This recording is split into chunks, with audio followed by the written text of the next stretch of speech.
Udah lewat 3 bulan ya, lama juga sih, tapi informasinya proses masih terus berjalan dan sesuai dengan prosedur. Jadi kita tunggu aja, kita kawal aja ya. Saya punya unek-unek di sini nih yang mungkin sebelumnya belum pernah saya share. Setelah ini mungkin saya akan diserang buzzer lagi, tapi I don't care.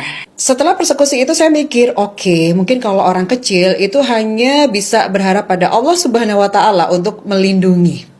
Jadi ceritanya pada saat persekusi itu kan saya ke depan ya, dampingin Doktif kan. Yang lain mencari bantuan. Mereka telepon Polela, kemudian mereka cerita tentang apa yang terjadi dan info lokasinya di mana. Setengah jam, tidak ada yang datang. Lalu mereka telepon lagi, tidak diangkat. Telepon ketiga, tidak diangkat. Tapi justru Polela yang dihubungi oleh SS itu yang datang.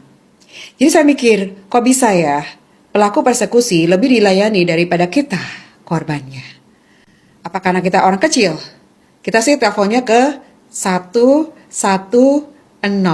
Kita nggak telepon ke yang lain sih karena emang nggak punya. Yang kedua, huru hara skincare-nya seolah tidak ada ujungnya ya. Masalah hukum yang menimpa Doktif itu sebenarnya adalah ekses atau efek samping lah ya dari pengungkapan perilaku ilegal yang dilakukan oleh mereka. Sebenarnya masalah itu udah selesai seharusnya kalau sudah ada penegakan hukum atau penindakan dari yang berwenang. Tidak dilakukan pembiaran seperti ini aja. Produk polosan tanpa nomor izin edar BPOM, kemudian Just Tip Thailand menjual etiket biru dengan bebas. Dengan lamanya proses penindakan terhadap mereka, itu akan memberikan kesempatan yang lebih panjang, lebih lama kepada mereka untuk melakukan kejahatan berikutnya gitu loh. Misalnya dengan melakukan fitnah, menyerang personal, melakukan kekerasan verbal seperti yang dilakukan oleh Dr. Rimi dan itu, atau misalnya pembantunya SS kepada Doktif, itu sangat jahat loh. Itu benar-benar luar biasa jahat. Belum lagi yang dilakukan oleh DRL. Melakukan fitnah, menframing sejawatnya sendiri dan juga kepada kita. Dengan menuduh, menerima aliran dana dan seterusnya. Dan dia masih dengan leluasa melakukan itu. Enak banget ya masih melenggang dengan santainya. Padahal udah jelas-jelas banget banyak produknya yang sudah dicabut oleh BPOM nomor izin edarnya. Dan yang terakhir dijelasin oleh BPOM dengan press release resminya.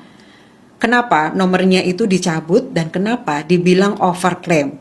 Ketika semua ini terjadi dan dilakukan pembiaran, apakah orang-orang yang punya jabatan, punya amanah untuk menegakkan keadilan ini tidak merasa menanggung dosanya karena mereka terus-terusan melakukan zolim kepada orang-orang dan juga kepada masyarakat. Jadi sekarang semuanya ada di tangan masyarakat untuk lebih cerdas karena begitu kebalnya mereka.